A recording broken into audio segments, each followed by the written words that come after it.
আমাদের কি করতে হবে? আমাদের কি করতে হবে? আমাদের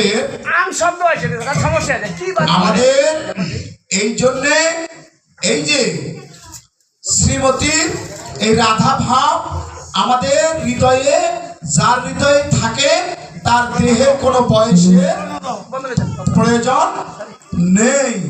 চৈতন্য মহাপ্রভু কখন ভারতী গোসাইর কাছে সন্ন্যাস দীক্ষা নিতে গেলেন, ভারতী গোসাই কি বললেন? 50-60 পার না হলে তাকে সন্ন্যাস দীক্ষা দেওয়া যায় না। মহাপ্রভু কি বললেন? 60 বছর হোক পার হলে কি হবে?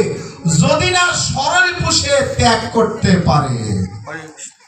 বলে 70-এ তাও নয়, 80-তেও নয়, 90-তেও নয়, যদি নবদ্বার সম্বন্ধে অবগত না হয়, 9টি দ্বার যদি সে সংযম না করে,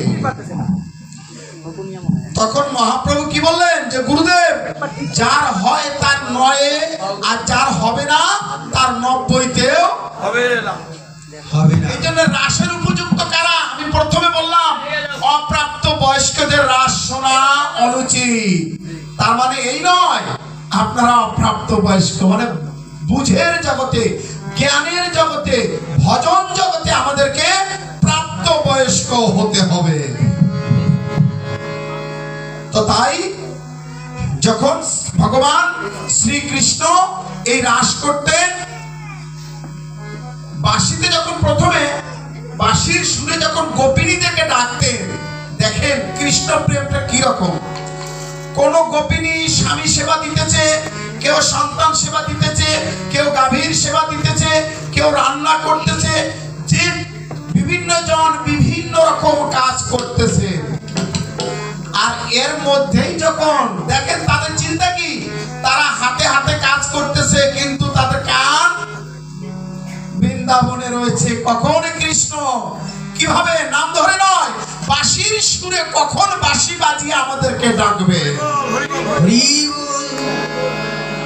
আর তখন তারা যে যে অবস্থাতে থাকে, সে সেই অবস্থায় সমস্ত কিছু ফেলে ছুটে চলে যায়।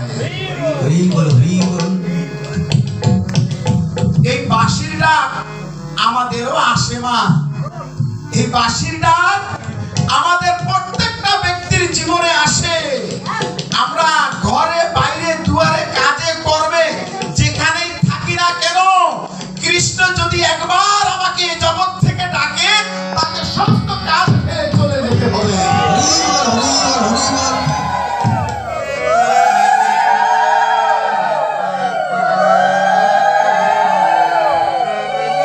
তখন আপনি বলতে পারবেন না যে কৃষ্ণ আমার একটা কাজ ছিল, ছেলেটাকে এখনো বিয়ে করাইতে পারি নাই, আর একটু সময় দাও না, আমি আর কিছুদিন পৃথিবীতে থাকি না।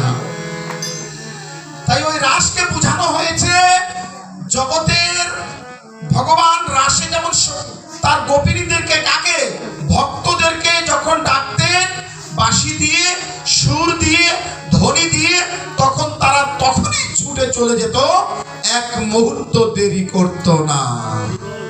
এই জন্য আমাদেরকে ওই চিন্তাটা রাখতে হবে, নিরন্তর কৃষ্ণ ভজন করতে হবে। না জানি কবে কার কখন ডাক আসে, আর যখন ডাক চলে আসবে আপনি শত চেষ্টা করলেও এই জগতে আর থাকতে পারবেন না। কৃষ্ণ নামে পাষাণে গলে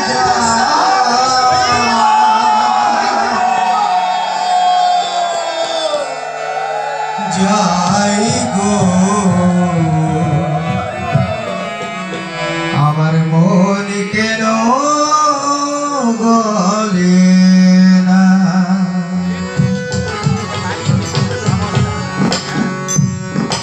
হারমোনিয়ামের সাউন্ড একটু বাড়িয়ে দাও। কৃষ্ণ নামে পাষাণ গলে যায়,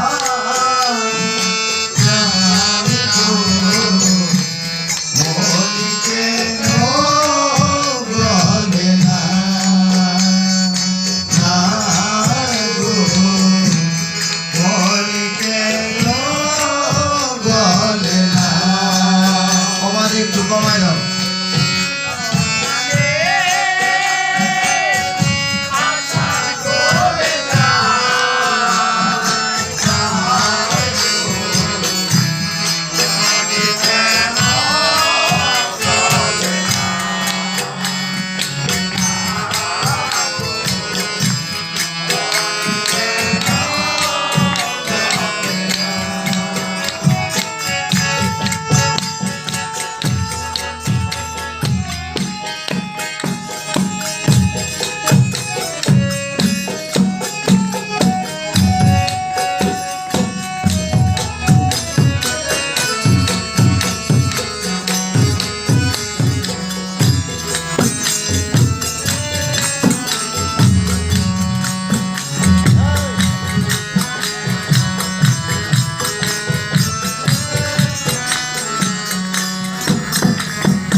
আসিবার কালে দিলাম এই গর্ভ যন্ত্রণা, ও ভাই কৃষ্ণ প্রশস্ত হতাম না।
রসের বাসনা ওগো শ্যাম ছিল না কলকাতায় যেন আমায় চরণ দিতে ভুলো না